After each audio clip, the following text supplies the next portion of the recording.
कर्नाटक की राजनीति में इन दिनों तेज हलचल देखने को मिल रही है। मुख्यमंत्री सिद्धारमैया के इस्तीफे के बाद अब राज्य में नई सरकार के गठन की तैयारियां शुरू हो चुकी हैं। कांग्रेस नेतृत्व डीके शिवकुमार को मुख्यमंत्री बनाने की दिशा में आगे बढ़ रहा है, लेकिन इसके साथ ही सरकार में सामाजिक और क्षेत्रीय संतुलन बनाए रखने के लिए बड़ी राजनीतिक समीकरण भी साधे जा रहे हैं। सूत्रों के मुताबिक नई सरकार में एक नहीं बल्कि चार उप मुख्यमंत्री बनाए जा सकते हैं। जानकारी के अनुसार डीके शिवकुमार आज दिल्ली में कांग्रेस नेता राहुल गांधी और पार्टी अध्यक्ष मल्लिकार्जुन खड़गे से मुलाकात करेंगे। इस बैठक में कर्नाटक मंत्रिमंडल के नए स्वरूप, संभावित मंत्रियों के नाम और सरकार के पावर स्ट्रक्चर पर चर्चा होगी। कांग्रेस के वरिष्ठ नेता सिद्धारमैया, कर्नाटक प्रभारी रणदीप सिंह सुरजेवाला और अन्य नेताओं के साथ भी विचार विमर्श किया जाएगा। सूत्रों का कहना है कि कांग्रेस इस बार सरकार में विभिन्न सामाजिक वर्गों और क्षेत्रों को प्रतिनिधित्व देने पर विशेष ध्यान दे रही है। यही वजह है कि 4 डिप्टी सीएम बनाने का प्रस्ताव गंभीरता से विचाराधीन है। माना जा रहा है कि लिंगायत, वोक्कालिगा, दलित और अल्पसंख्यक समुदायों को साधने के लिए अलग अलग चेहरों को उप मुख्यमंत्री बनाया जा सकता है। इससे न केवल पार्टी के भीतर संतुलन बना रहेगा, बल्कि आगामी चुनावों को देखते हुए भी कांग्रेस को राजनीतिक फायदा मिल सकता है। नई सरकार के गठन के साथ ही मंत्रिमंडल में बड़े बदलाव की संभावना भी जताई जा रही है। सूत्रों के अनुसार सिद्धारमैया सरकार के कई मौजूदा मंत्रियों को नई कैबिनेट में जगह नहीं मिल सकती। कांग्रेस नेतृत्व युवा और नए चेहरों को मौका देने पर विचार कर रहा है। इसी क्रम में सिद्धारमैया के बेटे और विधान परिषद सदस्य यतीन्द्र सिद्धारमैया का नाम भी चर्चा में है।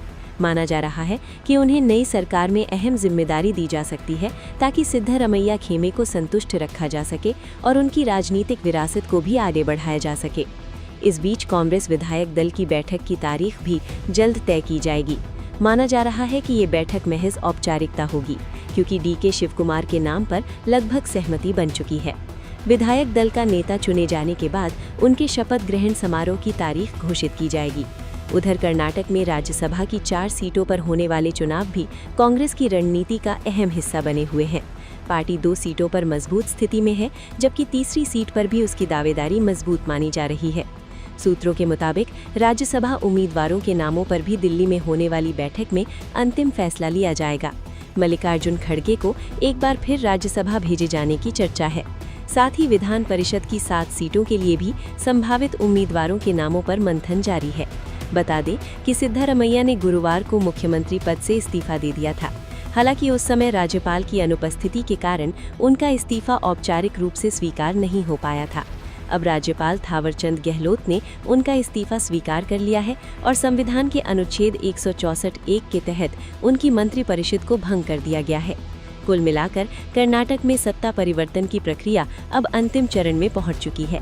डीके शिवकुमार के नेतृत्व में बनने वाली नई सरकार न सिर्फ कांग्रेस के भीतर शक्ति संतुलन का नया मॉडल पेश कर सकती है, बल्कि आने वाले वर्षों में राज्य की राजनीति की दिशा भी तय कर सकती है।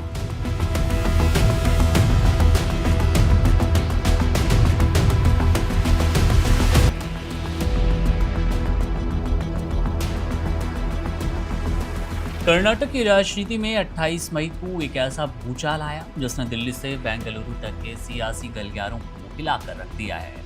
मुख्यमंत्री पद से सिद्धारमैया के इस्तीफे और डीके शिवकुमार के नए मुख्यमंत्री बनने की खबरों के बीच सबसे बड़ा सस्पेंस सिद्धारमैया के छोटे बेटे डॉक्टर यतीन्द्र सिद्धारमैया को लेकर बनता नजर आया। मीडिया रिपोर्ट्स के मुताबिक राहुल गांधी की टीम और सिद्धारमैया के बीच हुई एक गुप्त मैराथन बैठक में ये बड़ी डील और तय हो गया कि नई शिवकुमार कैबिनेट में डॉक्टर यतीन्द्र को एक बेहद मजबूत और मलाईदार मंत्री का पद सौंपा जाना है, ताकि सिद्धारमैया गुट का दबदबा सरकार में पूरी तरह बरकरार रहे। अब इस बड़े सत्ता परिवर्तन के बाद हर किसी के मन में ये सवाल है कि आखिर डॉक्टर यतीन्द्र सिद्धारमैया हैं कौन और उन्हें इस नए समीकरण में इतनी बड़ी जिम्मेदारी क्यों मिल रही है। यतीन्द्र का राजनीतिक सफर किसी फिल्मी कहानी से कम नहीं है और वो पेशे से एक पैथोलॉजिस्ट डॉक्टर थे। राजनीति के जगह से कोसों दूर रहकर अपनी मेडिकल प्रैक्टिस में व्यस्त रहते थे, लेकिन साल 2016 में एक बेहद दुखद पारिवारिक हादसे में उनकी जिंदगी ने एक नया मोड़ लिया। सिद्धारमैया के बड़े बेटे राकेश सिद्धारमैया को उनका असली राजनीतिक उत्तराधिकारी माना जाता रहा था, लेकिन बेल्जियम में एक गंभीर बीमारी के कारण राकेश की अचानक और दर्दनाक मौत हो गई। इस त्रासदी ने पूरे परिवार को तोड़ दिया और तब पिता का हाथ बटाने तथा उनके राजनीतिक साम्राज्य को संभालने के लिए ही यतीन्द्र को अनिच्छा के बावजूद राजनीति के अखाड़े में उतरना पड़ा था। यतीन्द्र कर्नाटक के सबसे प्रभावशाली और विशाल वोट बैंक वाले कुनबा, आप कह सकते हैं, एक कुरुबा समुदाय से अपनी पहचान रखते हैं, जो कि अन्य पिछड़ा वर्ग के अंतर्गत आता है। अपनी शांत और गंभीर छवि के लिए जाने जाने वाले यतीन्द्र ने साल 2018 के विधानसभा चुनाव में अपने पिता की परंपरागत और सुरक्षित सीट वरुणा से पहली बार चुनाव लड़ा और भारी मतों से जीतकर विधायक भी बने। वर्तमान में वे कर्नाटक विधान परिषद के सदस्य हैं और पर्दे के पीछे से पूरी सरकार को नियंत्रित करने की क्षमता रखते हैं। चुनाव आयोग को दिए गए उनके हलफनामे के मुताबिक डॉक्टर यतीन्द्र एक बेहद रसूखदार और अमीर राजनेता है। उनके पास लगभग 21.88 करोड़ रुपए की चल अचल संपत्ति है, जिसमें आलीशान गाड़ियां, बैंक डिपॉजिट्स और शेयर शामिल हैं, जबकि उन पर 10.47 करोड़ रुपए की देनदारी है। हालांकि उनका ये राजनीतिक सफर विवादों से अछूता नहीं रहा है। राजनीति में आते ही उन पर सरकारी लैब टेंडर में फायदा उठाने के लिए आरोप मढ़े गए, जिसके बाद उन्हें क्लीन चिट मिली। हाल के दिनों में ही विपक्षी नेताओं ने उन पर अधिकारियों के ट्रांसफर, पोस्टिंग और शराब लाइसेंस बांटने में सीधे दखल देने के गंभीर आरोप भी लगाए, जिसके बाद सोशल मीडिया पर उनके कुछ वीडियोस वायरल हुए। विपक्ष ने उन्हें कर्नाटक का सुपर सीएम तक कहना शुरू कर दिया। इसके अलावा 2025 पर अगर आप नजर डालेंगे तो उस साल सार्वजनिक रूप से सतीश जारकीहोली को अपने पिता का असली उत्तराधिकारी बताकर कांग्रेस के भीतर एक नया विवाद भी खड़ा कर दिया गया था। अब देखना ये होगा कि शिव कुमार की नई कैबिनेट में मंत्री बनकर वो इस नई पावर गेम को कितना संभाल पाएंगे और कर्नाटक की राजनीति में सिद्धारमैया का दबदबा, उनका रुतबा कितना बना रहेगा। बहरहाल कर्नाटक इस राजनीति पर, पूरे नाटक पर हमारी नजर है। जैसे कोई अपडेट मिलेगा आपसे साझा करेंगे। मेरा नाम है मुकुंद, आप बने रहिए वन इंडिया के साथ। शुक्रिया। कर्नाटक की राजनीति में जो हुआ उसे सिर्फ सत्ता परिवर्तन कहना शायद बहुत छोटा होगा, क्योंकि ये सिर्फ मुख्यमंत्री की कुर्सी बदलने की कहानी नहीं है। ये एक ऐसे नेता की कहानी है जिसने सत्ता छोड़ते वक्त भी राजनीति का सबसे बड़ा संदेश दे दिया। मुख्यमंत्री पद से इस्तीफा देने के बाद जब सिद्धारमैया मीडिया के सामने आए तो सबको लगा कि अब वे दिल्ली की राजनीति की तरफ बढ़ेंगे, शायद राज्यसभा जाएंगे, शायद कांग्रेस हाईकमान उन्हें राष्ट्रीय स्तर पर बड़ी भूमिका देगा। लेकिन तभी सिद्धारमैया ने एक ऐसा खुलासा कर दिया जिसने पूरी सियासत को चौंका दिया। उन्होंने कहा, पार्टी के वरिष्ठ नेताओं ने मुझे राज्यसभा सीट ऑफर की थी, लेकिन मैंने मना कर दिया। मुझे राष्ट्रीय राजनीति में कोई दिलचस्पी नहीं है। यानी दिल्ली की सत्ता से ज्यादा उन्हें अब भी कर्नाटक की जमीन प्यारी है। लेकिन कुछ सवाल हैं जिनके जवाब जानना बेहद जरूरी है। आखिर सिद्धारमैया ने राज्यसभा जाने से इनकार क्यों किया?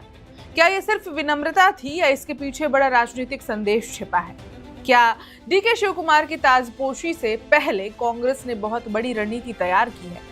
और आखिर क्यों मुख्यमंत्री की कुर्सी छोड़ने के बाद भी सिद्धारमैया की राजनीति खत्म होती नहीं दिख रही है?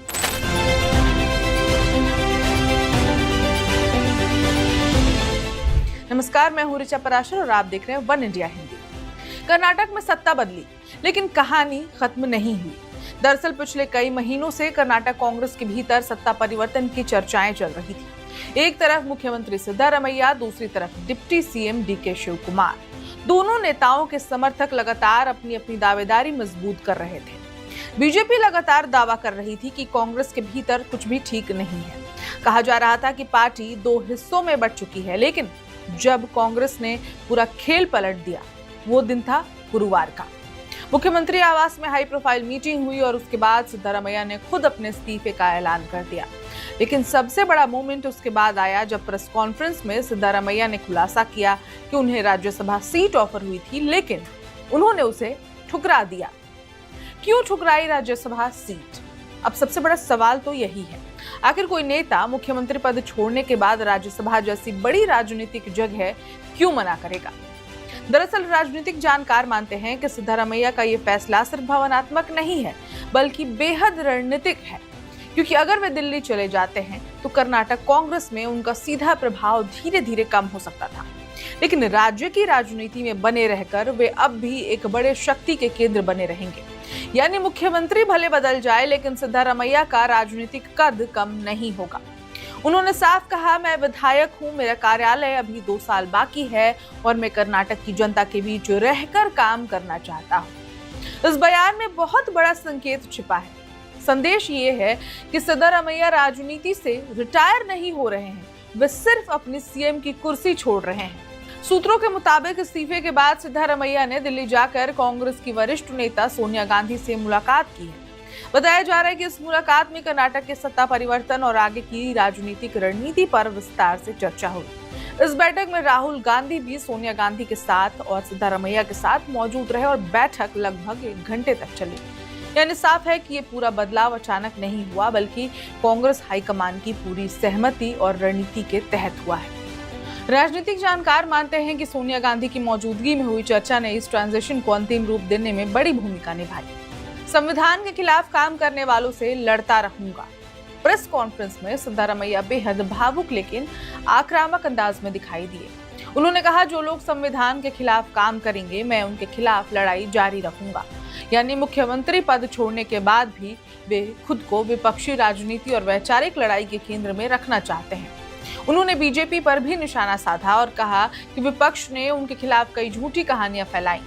दरअसल पिछले कुछ महीनों में बीजेपी लगातार ये नैरेटिव बना रही थी कि कांग्रेस सरकार अंदर से टूट चुकी है, लेकिन कांग्रेस ने सत्ता परिवर्तन को जिस तरह कंट्रोल्ड ट्रांजिशन में बदला, उसने विपक्ष की राजनीति को झटका दे दिया। मैं कभी पैसे के लिए पीछे नहीं भागा। सिद्धारमैया का एक और बयान खूब चर्चा में है। उन्होंने कहा, मैंने कभी पैसे के पीछे काम नहीं किया, ना ही भागा हूं, ना संपत्ति बनाने की लालसा रखी। मेरा राजनीतिक जीवन एक खुली किताब की तरह है। ये बयान इसलिए भी अहम माना जा रहा है क्योंकि कर्नाटक की राजनीति में भ्रष्टाचार के आरोप हमेशा सबसे बड़ा मुद्दा रहे हैं।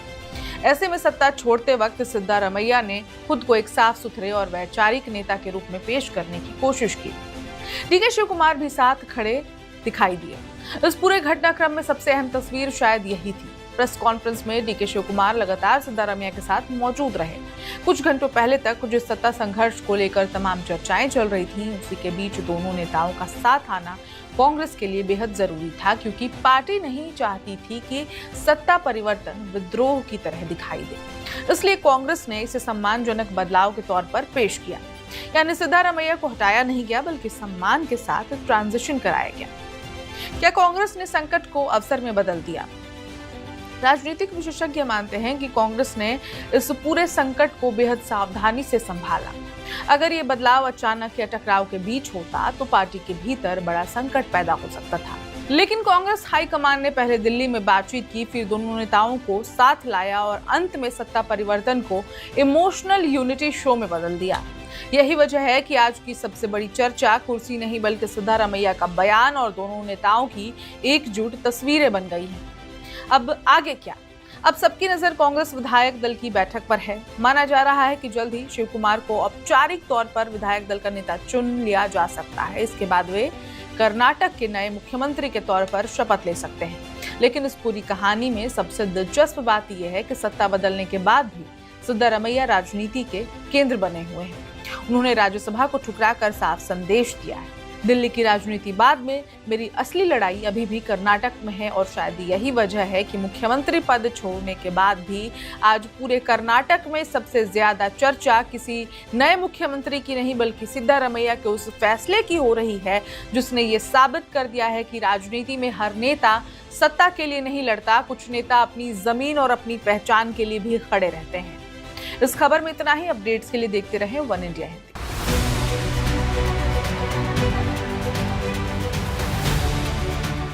कर्नाटक में कांग्रेस पार्टी ने मुख्यमंत्री बदल दिया है। 77 साल के सिद्धारमैया से सीएम वाली कुर्सी लेकर अब 64 साल के डीके शिव कुमार को ये कुर्सी दी जा रही है। कांग्रेस पार्टी का ये फैसला कोई मास्टर स्ट्रोक है या फिर ये घाटे का सौदा साबित हो सकता है? कांग्रेस के इस फैसले से बीजेपी को क्या लगे हाथ 2 मौके मिल गए हैं कर्नाटक में? इसके साथ ही डीके शिव कुमार, सिद्धारमैया और राहुल गांधी के बीच में क्या डील हुई है, इन्हीं मुद्दे पर आज हम बात करने वाले हैं। चलिए शुरू से शुरू करते हैं, 3 साल पीछे चलते हैं। मई का महीना साल 2023, जब कर्नाटक में विधानसभा का चुनाव होता है। इस चुनाव में कांग्रेस पार्टी 224 विधानसभा सीटों में से 135 पर जीत हासिल करती है, यानी प्रचंड बहुमत मिलता है। अब बारी आती है कि मुख्यमंत्री की कुर्सी किसे दी जाए। डीके शिवकुमार, सिद्धारमैया के बीच में इसकी लड़ाई होती है, क्योंकि दोनों ही इस जीत का श्रेय ले रहे थे। जहां सिद्धारमैया और उनके खेमे का कहना था कि इस जीत में उनकी सोशल इंजीनियरिंग का काफी हाथ रहा है, बड़ा हाथ रहा है। वहीं डीके शिवकुमार के समर्थन वाले नेताओं का ये कहना था, खुद डीके का ये कहना था कि ये कुर्सी उनकी मेहनत और उनके इलेक्शन मैनेजमेंट की वजह से मिली है, क्योंकि चुनाव जो है वो डीके शिवकुमार के प्रदेश कांग्रेस कमेटी के अध्यक्ष वाले नेतृत्व में लड़ा गया था। हालांकि उन्हें मुख्यमंत्री का चेहरा घोषित नहीं किया गया था, लेकिन अगर वो प्रदेश अध्यक्ष थे तो स्वाभाविक सी बात है वो मुख्यमंत्री का चेहरा भी बनने का दावा कर रहे थे। तो बात आलाकमान तक पहुंची। आलाकमान ने फैसला किया कि 2.5 साल का फॉर्मूला निकाला जाएगा। 2.5 साल सिद्धारमैया मुख्यमंत्री रहेंगे, उसके बाद 2.5 साल डीके शिवकुमार को पद मिलेगा। सिद्धारमैया मुख्यमंत्री बन जाते हैं, डीके शिवकुमार उप मुख्यमंत्री बनते हैं, उनके पास प्रदेश अध्यक्ष वाला पद भी रहता है। 2.5 साल बीतते हैं। नवंबर दिसंबर के महीने में 2025 में फिर से सुगबुगाहट तेज होती है, लेकिन सिद्धारमैया कुर्सी छोड़ने से इनकार कर देते हैं। डीके शिवकुमार का खेमा जो है वो अपनी तरफ से दावे करता रहता है। इस बीच मई 2026 आती है, जब सिद्धारमैया अपने कार्यकाल का 3रा साल पूरा करते हैं। अब डीके शिवकुमार का खेमा बिल्कुल भी सहन करने के, सुनने के और फैसला टालने के मूड में नहीं दिख रहा था। इसके बाद आलाकमान को भी लग गया कि अब शिवकुमार को मुख्यमंत्री बना ही देना चाहिए, क्योंकि 2 साल के बाद कर्नाटक में फिर से विधानसभा के चुनाव होंगे। अगर पार्टी के अंदर ऐसी फूट बनी रही, ऐसी टकराव की स्थिति बनी रही, तो हो सकता है पार्टी के हाथ से सत्ता चली भी जाए। इसके बाद सिद्धारमैया को मनाया गया। उनसे कहा गया कि राहुल गांधी के द्वारा, उनकी टीम के द्वारा, कि आपको हम 2 तरह के फायदे दे सकते हैं, 2 तरह के ऑफर दे सकते हैं, आप उसको स्वीकार कीजिए और मुख्यमंत्री वाली कुर्सी छोड़ दीजिए। पहला ऑफर, राज्यसभा की सीट लीजिए, केंद्र की राजनीति में आइए। दूसरा ऑफर, आपके बेटे यतेंद्र को मंत्री बना दिया जाएगा, मुख्यमंत्री शिवकुमार के कैबिनेट में वो सदस्य होंगे। दोनों ऑफर्स में से सिद्धारमैया ने अपनी तरफ से एक ऑफर जोड़ दिया। उन्होंने राज्यसभा वाले पे कुछ नहीं कहा, लेकिन उन्होंने कहा कि बेटे को मंत्री बना दो। इसके साथ ही उनके 10 से 12-15 विधायकों को भी मंत्री बनाया जाना चाहिए। आलाकमान ने सिद्धारमैया की ये वाली बात मान ली। शिवकुमार का मुख्यमंत्री बनना तय हो गया है। तो ये हुआ है डील वाली बात, जो शिवकुमार, सिद्धारमैया और कांग्रेस आलाकमान के बीच में हुई है। अब आते हैं कांग्रेस पार्टी का ये कदम क्या मास्टर स्ट्रोक है या फिर इससे नुकसान भी हो सकता है। देखिए, कांग्रेस पार्टी की कर्नाटक में अच्छी स्थिति है, अच्छी मौजूदगी है, अच्छा उसका संगठन भी है, लेकिन जो सिद्धारमैया हैं वो कद्दावर नेता है कर्नाटक, उनकी अपनी फैन फॉलोइंग है, जनाधार है। इसके साथ ही सिद्धारमैया ने अहिंदा वोट बैंक जो कांग्रेस पार्टी का था उसे मजबूत करने का कर्नाटक में काम किया है। अहिंदा का मतलब अल्पसंख्यक, पिछड़ा और दलित इसमें शामिल हैं, और इनकी आबादी कर्नाटक में लगभग 62% है। तो ये बड़ा दांव भी है, बड़ा रिस्क भी है कांग्रेस पार्टी के लिए, क्योंकि अगर वो सिद्धारमैया को हटा रहे हैं तो इससे एक संदेश भी जा सकता है अहिंदा वोटर्स के बीच में कि कांग्रेस पार्टी ने उनके नेता को, उनके खेवनहार को मुख्यमंत्री पद से हटा दिया है। बीजेपी भी इससे फायदा उठा सकती है। बीजेपी लोगों के बीच में ये संदेश दे सकती है कि देखो, कांग्रेस पार्टी पिछड़ों की बात करती है, लेकिन हकीकत में वो पिछड़ों की विरोधी है। जब उसे फैसला लेना होता है तो वो एक ओबीसी नेता को मुख्यमंत्री पद से हटाकर और एक फंड मैनेजर को मुख्यमंत्री बना दे रही है। सिद्धारमैया ओबीसी नेता हैं, फंड मैनेजर हैं डीके शिवकुमार। डीके शिवकुमार के बारे में बता दें कि उनकी घोषित संपत्ति जो है वो 1400 करोड़ के आसपास की है। वो काफी धन बल वाले नेता हैं, बाहुबल वाले नेता हैं, और कांग्रेस पार्टी का आलाकमान समय समय पर उनसे मदद लेता रहा है। फिर चाहे वो संसाधनों की मदद हो, फिर चाहे वो आर्थिक मदद हो, तमाम तरह की मदद शिवकुमार पार्टी को करते रहे हैं। और बीजेपी ये संदेश लोगों के बीच में दे सकती है कि देखो, आपके नेता, ओबीसी नेता को हटा दिया, एक फंड मैनेजर को मुख्यमंत्री की कुर्सी सौंप दी है। आपको बता दें, डीके वोक्कलिगा समुदाय से आते हैं, जिसकी आबादी भी कर्नाटक में ठीक ठाक है। ये वोक्कलिगा समुदाय जो है जेडीएस का भी अपना जनाधार इसी समुदाय की वजह से है। देवगौड़ा परिवार भी इसी समुदाय से जुड़ा हुआ है। इसके अलावा बीजेपी एक और मौका भुना सकती है। बीजेपी मौका भुना सकती है, जो उसका दूसरा मौका मिल गया है उसे, वो ये कि डीके शिवकुमार पर भ्रष्टाचार के आरोप भी हैं। और समय समय पर बीजेपी इन आरोपों को बहुत मुखरता के साथ उठाती रही है।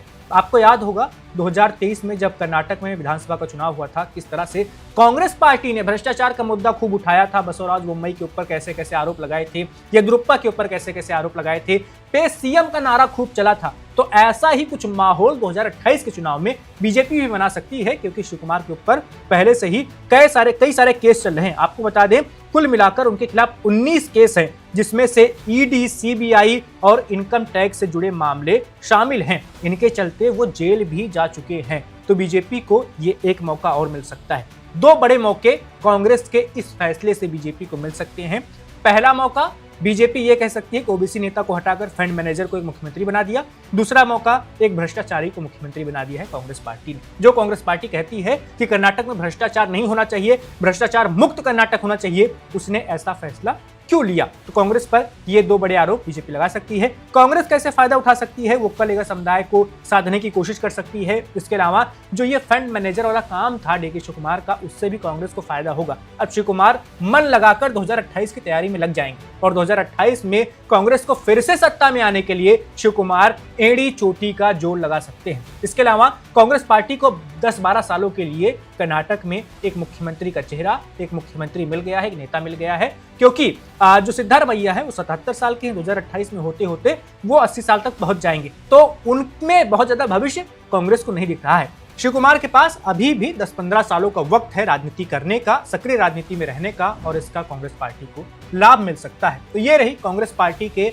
कर्नाटक वाले सीएम बदलने वाले फैसले को लेकर हमारा विश्लेषण, जिसमें हमने आपको बताया कि कांग्रेस पार्टी को इससे फायदा हो सकता है, क्या नुकसान हो सकता है, और बीजेपी किस तरह से इसका फायदा उठा सकती है। इसके अलावा पर्दे के पीछे क्या डील हुई, सिद्धारमैया मुख्यमंत्री की कुर्सी छोड़ने को तैयार हुए और शिवकुमार के सीएम बनने का रास्ता साफ हुआ। इस वीडियो में बस इतना ही। मेरा नाम वैभव है, आप देखते रहिए वन इंडिया।